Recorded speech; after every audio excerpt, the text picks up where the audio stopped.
She's cursed! Look at those glowing scars! You were never cursed. You were chosen. They called from the world. But what if those scars were never a curse?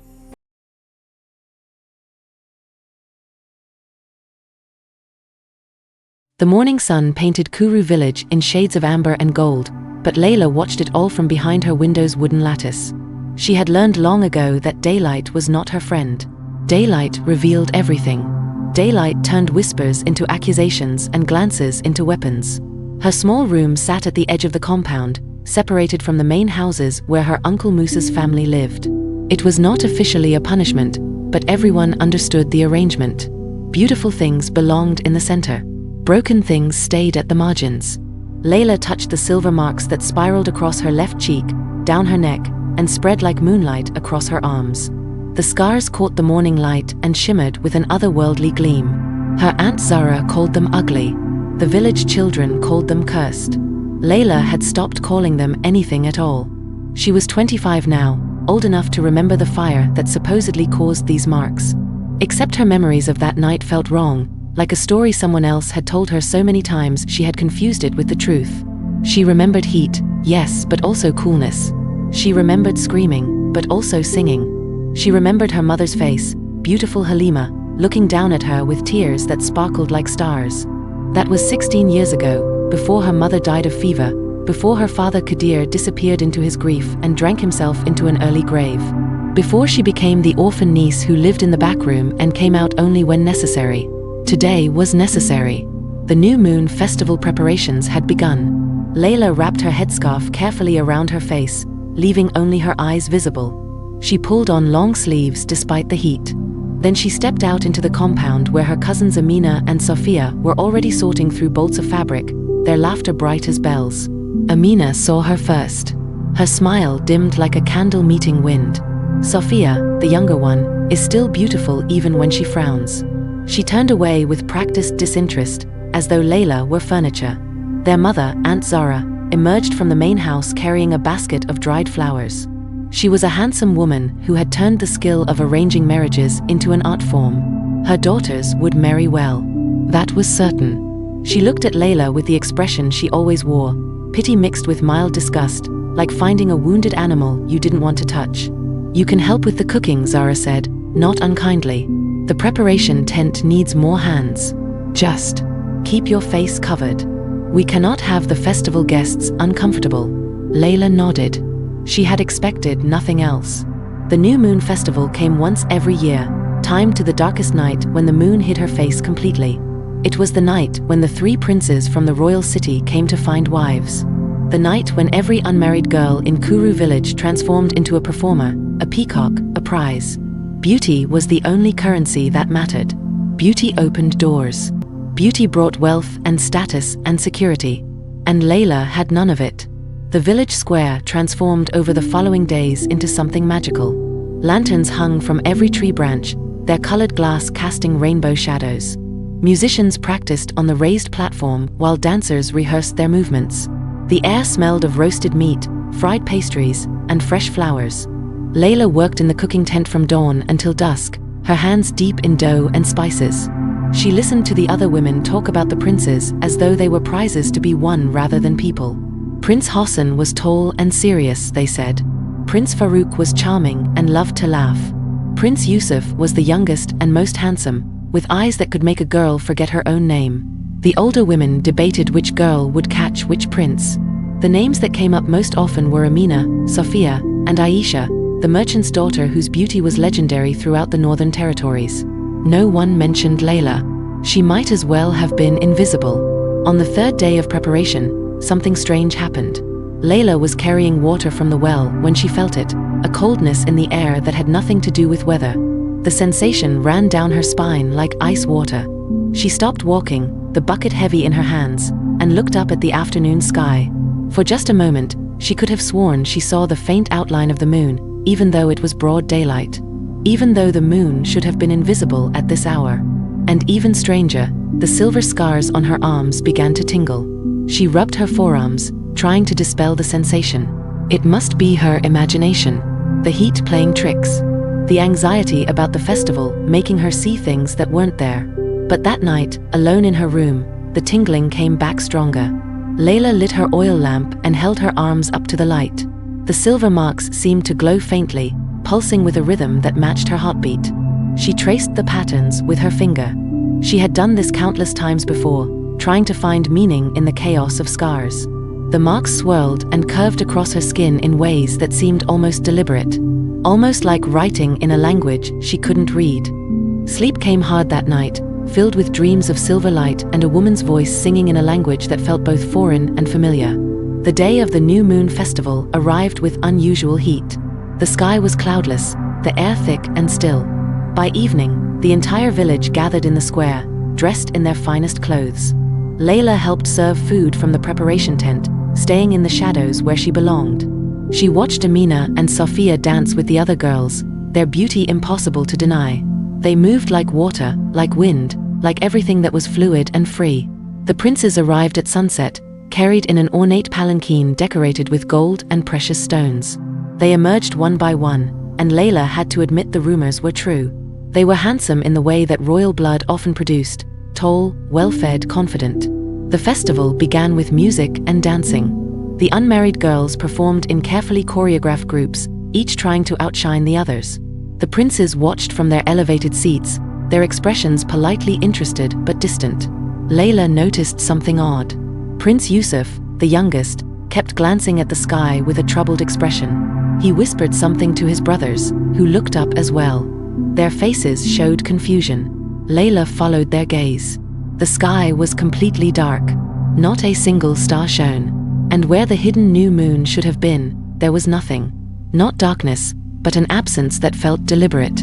A void that seemed to pulse with intention. Then she felt it again. That coldness. That tingling in her scars. The music faltered. The dancers slowed. Everyone in the square was looking up now, sensing something wrong in the air. That's when she appeared. She came walking down the main road into the village square, and Laila's breath caught in her throat. The woman was tall, impossibly tall, and her skin seemed to glow with a pale silver light. She wore robes that shifted between white and gray and the deep blue of midnight. Her face was beautiful but strange, her features too perfect, too symmetrical, as though carved by an artist who had never seen a real human being. Her eyes were the most disturbing part. They were completely silver, with no pupils, reflecting everything around her like mirrors. The music stopped completely. The entire village fell silent. The woman walked through the crowd, and people stepped back instinctively, creating a path. She moved with a grace that was not quite human, her feet barely seeming to touch the ground. Uncle Musa, as village elder, stepped forward with a forced smile. "Welcome, traveler," he said, his voice carefully polite. "We are honored by your presence at our festival. Please, join us in our celebrations." The woman looked at him with those mirror eyes and smiled. When she spoke, her voice echoed strangely, as though coming from everywhere and nowhere at once. "I have come for what belongs to me," she said. The princes stood, their hands moving to the ceremonial swords at their sides. Prince Hassan stepped forward, his face cautious. "What do you seek, stranger? We mean no offense, but this is a festival of peace. If you have claim to something here, speak plainly." The woman turned her silver gaze on him, and the young prince actually took a step back. "I seek the silver-marked one," she said. "The one who bears my maps upon her skin. The one who was promised to me before she was born." A confused murmur ran through the crowd. People looked at each other, searching for meaning. Aunt Zara's face had gone pale. She grabbed Amina's arm as though to protect her daughter from something she couldn't see. The woman began to walk through the crowd again, her eyes scanning faces. Laila felt her heart hammering in her chest. Those scars, the silver marks, the tingling that had grown into a burning sensation. She knew. Somehow, impossibly, she knew this woman was looking for her. Laila took a step backward, deeper into the shadows of the cooking tent. But the woman's head turned, those mirror eyes locking onto her position with absolute precision. "There," the woman said, pointing with one long, pale finger. "The one who hides. Come forward, child of the moon. Your time of hiding is finished." Every eye in the village square turned to the cooking tent, to the shadows, to Laila. Laila's hands shook as she stepped out of the shadows. She felt every gaze like a physical weight. She heard the whispers start immediately. Of course. The cursed one. The scarred girl. What could this strange woman want with her? The ethereal woman smiled, and for the first time, her expression seemed almost kind. Remove your coverings, she said gently. Let them see what you truly are. Layla's hands moved to her headscarf. She hesitated, years of shame holding her back. Trust me, child, the woman said, and her voice carried an authority that could not be denied. Layla unwrapped the scarf. She pushed up her sleeves. She let the silver scars catch the lamplight, let everyone see the marks that had made her untouchable. The woman moved closer, studying Layla's face and arms with fascination. Then she did something unexpected. She touched one of the silver marks with her finger, tracing its spiral pattern. The moment she made contact, the scar began to glow. Not faintly, like it had in Layla's room, but brilliantly, like lightning captured under skin. Gasps erupted from the crowd. People stepped back. Amina grabbed her mother's arm in fear. The woman traced another mark and another, and each one lit up in sequence. The silver patterns blazed with cold light, covering Layla's cheek, her neck, her arms in glowing designs. And then Layla saw it. What she had never seen before. The scars weren't random. They were patterns. Constellations. Maps of the night sky. There was Orion across her left arm. The Pleiades spiraled on her shoulder. The path of the moon's orbit traced down her neck.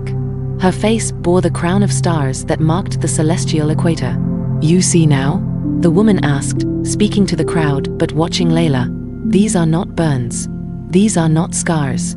These are the markings of my chosen. The one who will serve as my representative on earth. Uncle Musa found his voice, though it shook. Who are you? The woman turned to him, and her form began to shift. She grew taller, brichter. Her robes billowed though there was no wind. The silver in her eyes expanded until it consumed her entire form. I am the moon, she said, and her voice resonated like thunder. I am the keeper of tides, the measurer of time, the guardian of the night. And this child bears my marks because she was chosen before she was born. She turned back to Layla, and her form softened again, becoming more human, more gentle. Your mother Halima knew the truth, she said quietly. That night 16 years ago was not a fire. It was my blessing. I came to mark you, to prepare you, to claim what was promised. Your mother understood. She wept not from grief but from joy, knowing her daughter would become something greater than any mortal beauty could achieve. Layla felt tears streaming down her face. Her mother had known. Her mother had understood what these marks meant. But why? Laila whisperet. Why me? The moon goddess smiled. Because beauty is not found in perfection. It is found in purpose. You have endured mockery and isolation with grace. You have kept kindness in your heart even when shown none. You have learned to see value in yourself when the world saw none. These are the qualities I need in my earthly representative. She extended her hand to Layla. I offer you a choice, silver, marked one. Come with me now, ascend to my realm, and take your place as the moon's earthly bridge. You will have power over tides and darkness. You will be able to walk between the mortal world and the celestial realm. You will never again be scorned for your appearance, for you will be recognized as what you are, marked by divinity itself. Layla looked at the outstretched hand.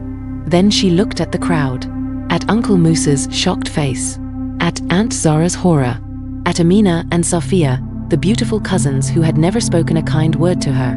And if I refuse? Layla asked quietly. The goddess tilted her head. Then the marks will fade. You will return to your ordinary life. I will choose another, though it may take generations to find one worthy. But know this, you were made for more than hiding in shadows. You were made for this. Layla thought about her life. She thought about her mother. She thought about what the goddess was offering. Power, recognition, purpose. But most of all, she thought about the way the silver marks on her skin had always felt like a secret language she was meant to understand. This wasn't really a choice. It was a recognition of what she had always been. Layla took the goddess's hand. The moment their fingers touched, the world exploded into silver light. Layla felt her body lifting off the ground.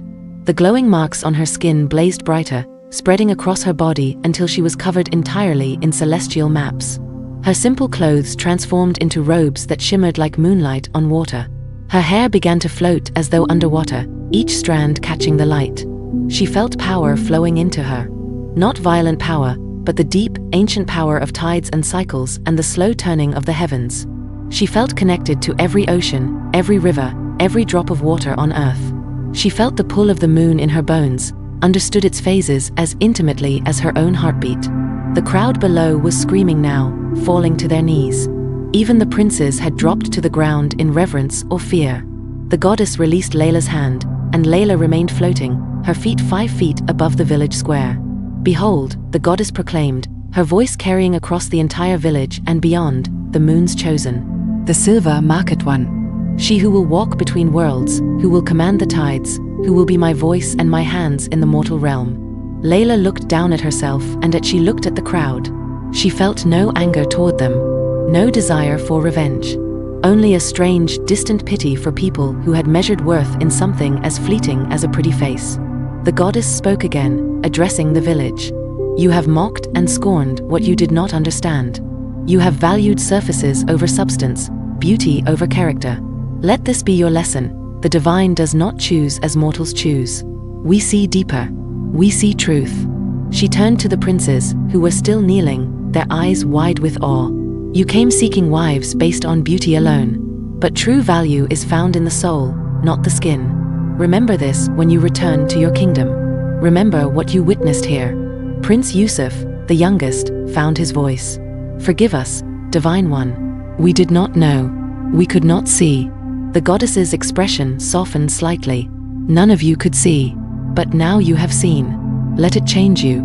She turned back to Laila, who still floated in the air, trying to process everything that was happening. You will return to the mortal world often, the goddess said. Your duties will require it. But your home will be in my realm, the Palace of Tides. You will learn to use your gifts. You will become what you were always meant to be. Laila nodded, not trusting her voice. The goddess raised her arms, and the sky above them began to change. The darkness peeled back like a curtain, revealing a swirling portal of silver light and distant stars. Laila could see structures beyond it, impossible architecture made of moonbeams and shadow. Come, the goddess said, beginning to rise toward the portal. Your new life awaits. Laila started to follow, then paused. She looked down one more time at the village square. Her eyes found Uncle Musa. Despite everything, he had given her a room and food, even if he had never given her kindness. She descended slightly, floating until she was level with his face. Thank you, she said quietly, for keeping me alive. He stared at her, unable to speak. Then she found Aunt Zara, the woman who had hidden her away, who had been ashamed of her existence. I forgive you, Laila said simply. Zara's face crumpled, tears streaming down her cheeks. Laila rose higher, preparing to follow the goddess through the portal. But before she left, she raised her hand and made a gesture she somehow knew, something the knowledge flowing through her had taught her. Silver light cascaded down from her palm, washing over the village square. Where it touched, flowers bloomed instantly. The sick were healed. The tired felt refreshed. It was a blessing, a gift to the village that had never been a home but had been a crucible, testing and refining her for this moment. May you learn to see truly, Laila said, her voice carrying the echo of the divine. May you learn that worth is not measured in beauty, but in the content of one's spirit. Then she turned and flew upward, toward the portal, toward the goddess, toward the realm that waited beyond the stars. The last thing the village saw was her silver-marked form disappearing into the light, leaving behind only the faint glow of her blessing and the memory of the scarred girl who became a goddess. The Palace of Tides existed in a space between spaces, a realm where the physical and celestial overlapped. Laila stood in the entrance hall, her mind struggling to comprehend what she was seeing. The floor was made of pooled moonlight, rippling gently as though she stood on water, yet solid beneath her feet. The walls were constructed from crystallized starlight, each facet reflecting infinite versions of reality. The ceiling did not exist. Instead, the cosmos stretched overhead, near enough to touch. The goddess walked ahead of her, her form shifting between solid and translucent. This is your home now, she said. The place from which you will work. From here, you can see all the waters of earth. From here, you can influence the tides, calm storms, or summon rain. From here, you will learn what it means to be the moon's representative. They passed through corridors where waterfalls flowed upward and rooms where time moved at different speeds. Servants made of shadow and silver light bowed as they passed. Other beings, semi-divine creatures who served the moon, paused in their work to stare at the new arrival. The goddess led Laila to a chamber that took her breath away. It was circular, with windows that showed different parts of the mortal world. Laila could see oceans and rivers, lakes and rain clouds. In the center of the room stood a pool of liquid silver, its surface perfectly still. "This is the tide pool," the goddess explained. "From here, you can observe the waters of earth. You can influence them, guide them, protect those who sail upon them. It will be one of your primary duties." Laila approached the pool cautiously. As she looked into its depths, images began to form. She saw fishermen casting nets. She saw children playing by a river. She saw a woman drawing water from a well. "Every body of water on earth is connected," the goddess continued. "The ocean's tide affects the smallest stream. The rain that falls in one place becomes the river that flows in another. You will learn to see these connections, to understand the cycle, to maintain the balance." Laila touched the surface of the pool and immediately felt a rush of sensation. She could feel every ocean simultaneously, could sense the pull of the tide on distant shores, could taste the salt and fresh water, the cold currents and warm. It was overwhelming and beautiful. "Why me?" Laila asked again, the question that still haunted her. "There must be others more worthy, others who have studied and prepared. I'm just a village girl who can barely read." The goddess smiled, and for the first time, Laila saw real warmth in those silver eyes. "Reading is a skill that can be taught," she said. "Power can be learned. But what you possess cannot be taught or learned. You possess humility, compassion, the ability to see value in others even when they saw none in you. You understand suffering, which means you understand the need for gentleness. These are the qualities that matter in one who will wield great power." She placed a hand on Laila's shoulder. "Beautiful people can become cruel because the world has always bent to their desires. Powerful people can become tyrants because they have never known weakness. But you have known both suffering and invisibility. You will use your power wisely because you remember what it felt like to have none." Over the following days, or perhaps weeks, time moved strangely in the Palace of Tides. Laila began her training. She learned to read the stars, to understand the ancient language written on her own skin. She learned to manipulate water in all its forms, to call rain or calm storms. She learned to walk between the mortal world and the celestial realm, appearing and disappearing like moonlight through clouds. The other servants taught her the histories of the moon's previous representatives, women and men who had served throughout the ages. She learned about the responsibilities and the dangers, about the mortals who would worship her and those who would fear her. She learned that her power was greatest during the new moon, when the darkness was complete.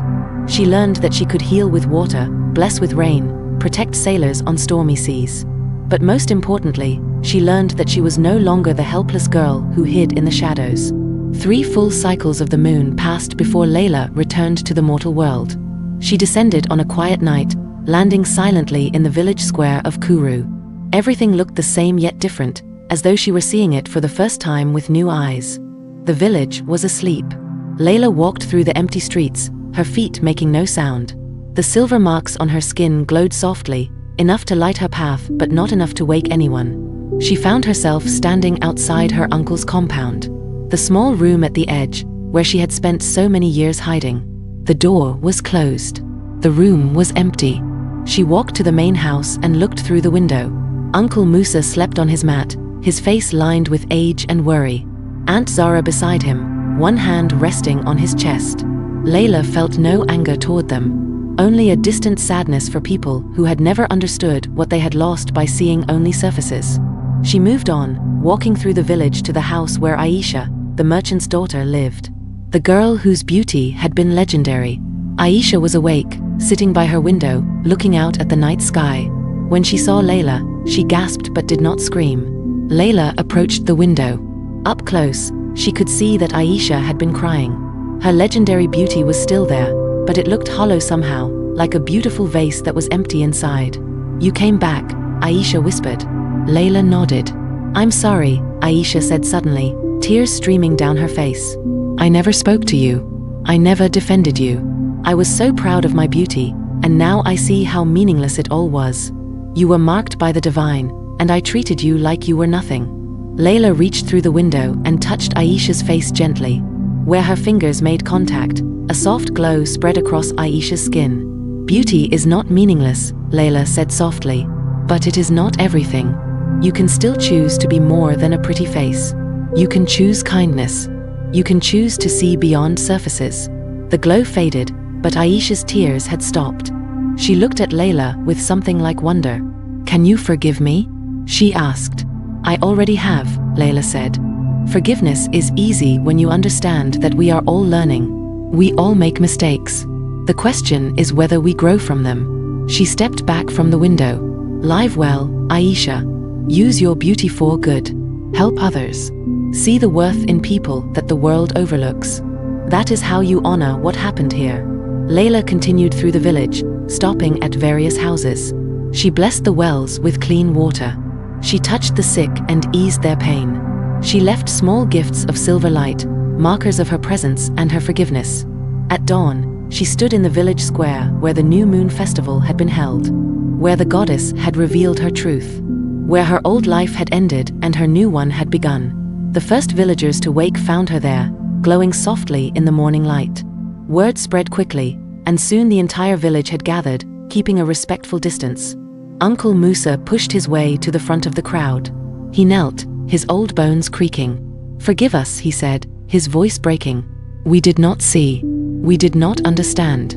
Laila walked to him and helped him stand. "There is nothing to forgive," she said. "You gave me shelter when I had none. You fed me when I was hungry. Yes, you hid me away, but you kept me alive. For that, I am grateful." She turned to address the entire village. "I have returned to tell you this. I hold no grudge. I seek no revenge.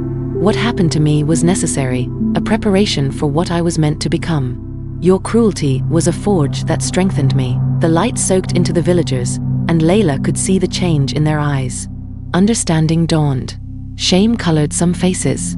Others looked relieved, as though a burden they hadn't known they carried had been lifted. Prince Yusuf emerged from the crowd. He had stayed in the village these 3 months, Laila learned later, trying to understand what he had witnessed, trying to change his understanding of value. He knelt before her, not as a prince to a servant, but as a student to a teacher. "I came here seeking a beautiful wife," he said. "I left having learned that beauty without character is worthless. You have taught me more in one night than all my years of education. For that, I thank you." Laila smiled at him. "Rise, Prince. You needed no teaching. You only needed to remember what you already knew in your heart. Return to your kingdom. Rule with wisdom. Remember that the most valuable people are often those society has overlooked." She looked at the crowd one final time. "I will return from time to time. When floods threaten, I will calm the waters. When drought comes, I will call the rain. When sailors are lost at sea, I will guide them home. I am still one of you, even as I am something more. Never forget that the girl you scorned became your guardian, and she bears you no ill will." The sun was fully risen now. Layla's form began to shimmer, becoming translucent. "Live well," she said. "Love truly. See deeply. That is all I ask." And then she was gone, dissolving into silver light that rose toward the sky and disappeared into the heavens. Years passed. The village of Kuru changed. The new moon festival became something different. Instead of a competition of beauty, it became a celebration of character. Instead of rewarding the fairest face, they honored the kindest heart, the most generous spirit, the person who had helped others most selflessly. Young girls no longer learned that beauty was their only value. They learned trades and skills. They learned to read and write. They learned that worth came from within, not from others' approval. Aunt Zara devoted her remaining years to helping orphan children, making sure no child ever felt as unwelcome as Laila had felt. Amina and Sophia used their beauty to draw attention to important causes, teaching others that external gifts should be used to help those less fortunate. Aisha became a healer, using her family's wealth to build a hospital where the poor could receive treatment. Prince Yusuf returned to his kingdom and transformed its laws, ensuring that all people were valued regardless of appearance or birth. He never married either, claiming that after witnessing divinity, no mortal could compare. But those close to him knew the truth. He had learned that partnership should be based on mutual respect and shared values, and he had not yet found someone who met that standard. The village prospered. Crops grew well. Water was always plentiful. Storms that threatened other regions seemed to part around Kuru, as though an invisible hand protected it. And in the Palace of Tides, Laila stood before the silver pool, watching over all the waters of earth. She guided ships through storms. She brought rain to drought-stricken lands. She calmed tsunamis and blessed fishing nets and ensured that wells never ran dry. And every time she looked at the silver maps written on her skin, she remembered her mother's tears of joy. She remembered the goddess's words. She remembered that she had always been marked for greatness, even when no one else could see it.